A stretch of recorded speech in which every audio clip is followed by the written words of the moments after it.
இயேசு கிறிஸ்துவில் பிரியமானவர்களே, கிறிஸ்து பிறப்பு விழாவை கொண்டாட நாம் அழைக்கப்படுகிறோம். இந்த பிறப்பு விழாவுக்கான இறைவார்த்தைகள் இன்று ஏசாயா தீர்க்கதரிசி 9 அதிகாரம் 1 முதல் 6, தீத்துக்கு எழுதிய திருமுகம் 2 அதிகாரம் 11 முதல் 14, லூக்கா நற்செய்தி 1 அதிகாரம் 2 அதிகாரம் 1 முதல் 14. ஒருவர் இரவில் தூங்கும்போது கூட மூக்கு கண்ணாடி அணிந்திருந்தார். ஏனென்று அவரை கேட்டதற்கு அவர் சொன்னாராம், இரவில் காணும் கனவு சரியாக தெரிவதில்லை. ஆம், நாம் இரவில் மட்டுமல்ல, பகலிலும் கூட கனவு காண்கிறோம். அவற்றில் பெரும்பாலானவை நிலைத்திருப்பதில்லை. கடவுளும் கனவு காண்டார். அவரின் கனவு உலகிற்காக அவர் தீட்டியுள்ள மறைவான திட்டம். கடவுளின் கனவை பற்றி இறைவாக்கின ஏசாயா பின்வருமாறு கூறுகிறார்: ஒரு நாடு மற்றொரு நாட்டுக்கு எதிராக போர் தொடுக்காது, போர் பயிற்சி அளிக்கப்பட மாட்டாது, போர்க்கருவிகள் விவசாய கருவிகளாக மாற்றப்படும், சிங்கமும் செம்மறியாடும் ஒன்றாக படுத்துறங்கும். சிங்கமும் செம்மறியாடும் ஒன்றாக படுத்துறங்கும் கனவு. எப்படிப்பட்ட கனவு பார்த்தீர்களா? கடவுளுடைய அந்த கனவைத்த ஒரு கவிஞர் வார்த்தையில் சொல்ல வேண்டுமென்றால், புதியதோ ஒரு உலகம் செய்வோம், கெட்ட போர் புரியும் உலகத்தை வேரோடு சாய்ப்போம்.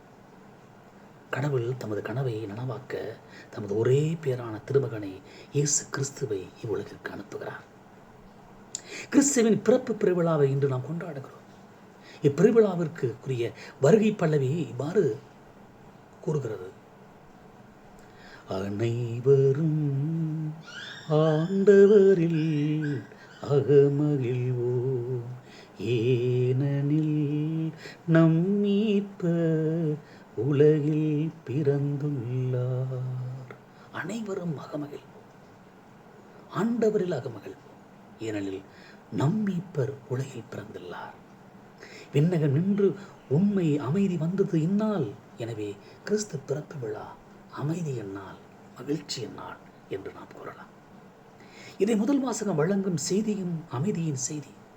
ஒரு குழந்தை நமக்காக பிறந்துள்ளது.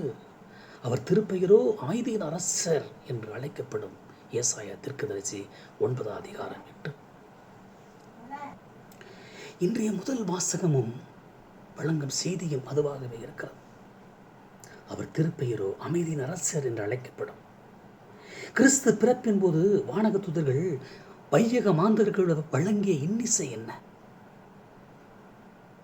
உன்னதத்தில் கடவுளுக்கு மாட்சி உரித்தாக, உலகில் அவருக்கு உகந்தோருக்கு அமைதி உண்டாக என்று லூக்கா நற்செய்தி 2 அதிகாரம் 13-14 நாம் படிக்கிறோம்.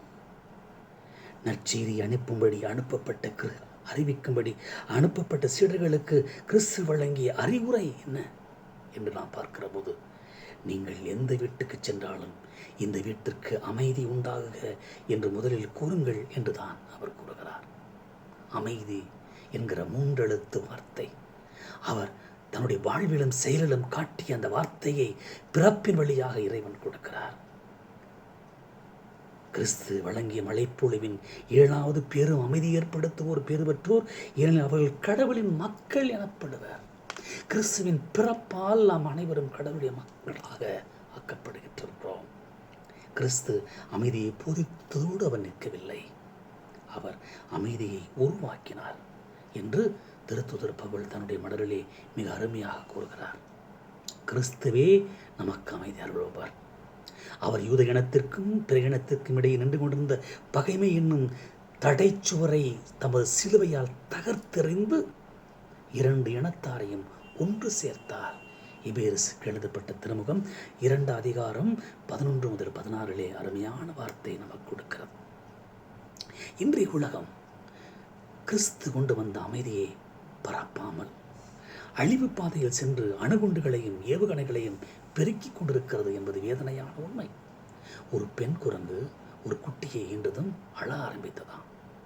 ஏன் அழுகிறாய் என்று அதை ஆண் குரங்கு கேட்டதற்கு அது கூறிய பதில்: நமக்கு பிறந்துள்ள குட்டியின் முகம் குரங்கு முகம் அல்ல, அது மனிதன் முகம். ஆண் குரங்கு அதனிடம் பயப்படாதே, காலப்போக்கில் நமது முகம் வந்துவிடும் என்று கூறி அதற்கு ஆறுதல் அளித்ததாம். இன்றைய மனிதனிலிருந்து தெய்வ நிலைக்கு வீழ்த்துவதற்கு பதிலாக மனித நிலையிலிருந்து மிருக நிலைக்கு தாழ்ந்து போய் கொண்டிருக்கிறான் என்பது யதார்த்தமான உண்மை. இவ்வாறு சென்றால் என்ன நடக்கும் என்று திருத்தூதர் பவுல் அருமையாக கூறுகிறார். நீங்கள் ஒருவரை கடிந்து விழுங்குவதை நிறுத்தாவிட்டால் ஒருவரால் அழிக்கப்படுவீர்கள். கலாத்தியர் 5:15. மதம் பிடித்து ஓடிய யானை கூட வழியில் ஒரு பச்சிளம் குழந்தையைக் கண்டு அதை முகர்ந்து அதன் முகத்தில் படுத்து கொண்டது. குழந்தையின் முல்லை சிரிப்பால் மனிதருடைய முருக குணம் தவிடு பொடி ஆக்கப்படுகிறது. அப்படி இருக்க பாலன் இயேசுவின் முகத்தை காணும் நம் உள்ளத்தில் பகைமையும் பழிவாங்கும் உணர்வையும் தக்க வைப்பது முறையா? இன்று குழந்தை இயேசு நம்மிடம் கேட்பது என்ன? ஒருவரோடு ஒப்புரவாகுங்கள், அமைதியடையுங்கள். கணவரும் மனைவியும் பெற்றோரும் பிள்ளைகளும் மருமகளும் மாமியாரும் ஆளுங்கட்சியும் எதிர்கட்சியும் ஒப்புரவாக வேண்டும். அதனுடைய நம்முடைய நாட்டில் நடக்கிறதா? ஒரு கணவர் பங்குக்குருவிடம் சென்றாராம். எனது மனைவியை அடக்குவது எப்படி என்று சொல்லிக் கொடுங்கள் சாமி அப்படின்னு கேட்டாராம். அதற்கு பங்குக்குருவரிடம், போயா அது தெரிஞ்சா நான் ஏன் சாமியாரானே என்றாராம். நகைச்சுவையாக சொல்லப்படக்கூடிய நிகழ்வாக இருந்தாலும் பிறர் அடக்குவது எப்படி என்று கிறிஸ்து நமக்கு கற்றுத்தரவில்லை. மாறாக நமக்கு எதிராக குற்றம் புரிகின்றவரை 7 முறை அல்ல 7 முறை 70 முறை எப்படி மன்னிக்க வேண்டும் என்று கற்றுக் கொடுக்கிறார். மத்திய நற்செய்தி 18:22. வழக்கண்ணத்தில் அறைவோருக்கு மறுகண்ணத்தையும் காட்டுவது எப்படி என்றும் அவர் கற்றுத்தருகிறார். மத்திய நற்செய்தி 5:39 இவையெல்லாம் அவர் கூறக்கூடிய வார்த்தை. மனித உறவிலே நாம் அடக்க நினைக்கிறோம், அதிகாரம் செலுத்த நினைக்கிறோம், அடக்கி வாழ நினைக்கிறோம். அடக்கி வாழ்வதனாலே வெடித்து விடுகிறோம். ஒரு சில நாட்களிலே கிறிஸ்து பிறப்பதற்கன்று விடுதலை கூட இடமில்லை என்று லூக்கா நற்செய்தி 2:7 படிக்கிறோம். கிறிஸ்து தமக்குரிடம் வந்தார், அவருக்குரியவர்கள் அவரை ஏற்றுக்கொள்ளவில்லை என்று இறைவார்த்தை கூறுகிறது. யோவான் நற்செய்தி 1:11. இத்தகைய கசப்பான நிகழ்வு இன்றும் தொடர்கதையாத்தான் இருக்கிறது. கடவுள் நம்மை ஏற்றுக்கொள்ள மறுக்க மாட்டார், ஆனால் நாம் தான் கடவுளை ஏற்றுக்கொள்ள மறுக்கிறோம். கிறிஸ்து அழகான குடிலில் பிறப்பதை விட நம் உள்ளத்தில் பிறக்க விரும்புகிறார்.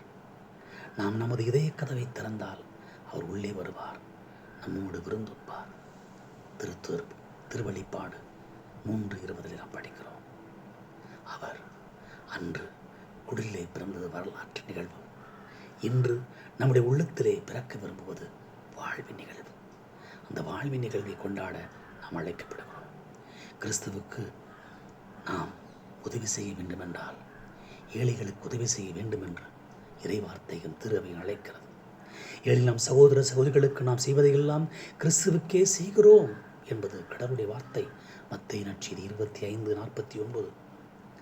இன்று எத்தனையோ அனாதை இல்லங்கள் இன்னும் இருந்து கொண்டுதான் இருக்கிறது. எத்தனையோ சிறுவர்கள் இருந்து கொண்டுதான் இருக்கிறார்கள். அவர்களுக்கு உதவி செய்வோம். கிறிஸ்து பிறப்பதற்கு நம்முடைய உள்ளத்தில் இடம் உண்டா என்று கேட்போம். அவர் கொண்டு வந்த அமைதியின் தூதுவர்களா நாம் என்று கேட்போம். ஏழை எளியவர்களை தேடிச் சென்று அவர்களுக்கு உதவிக்கரம் நீட்டுகின்றோமா என்று கேட்போம். இக்கேள்விகளுக்கெல்லாம் நாம் கொடுக்கக்கூடிய பதிலை பொறுத்தே இந்த கிறிஸ்து பெருவிழா பொருள் உள்ளதாய், அர்த்தம் உள்ளதாய், அமைதியாய், மகிழ்ச்சியாய் இருக்கும்.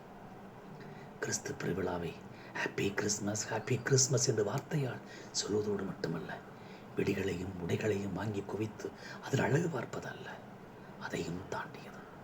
கிறிஸ்து பிறப்பு விழா நமக்காக பிறந்திருக்கிறார். இது மகிழ்ச்சியின் விழா, இது வெற்றியின் விழா. இந்த விழாவிலே இறையருளை வேண்டுவோம். இறை மகிமையிலே ஆண்டவர் எனக்குள்ளே பிறந்திருக்கிறார் என்கிற மகிழ்ச்சியின் செய்தியை உறக்கச் சொல்லுவோம்.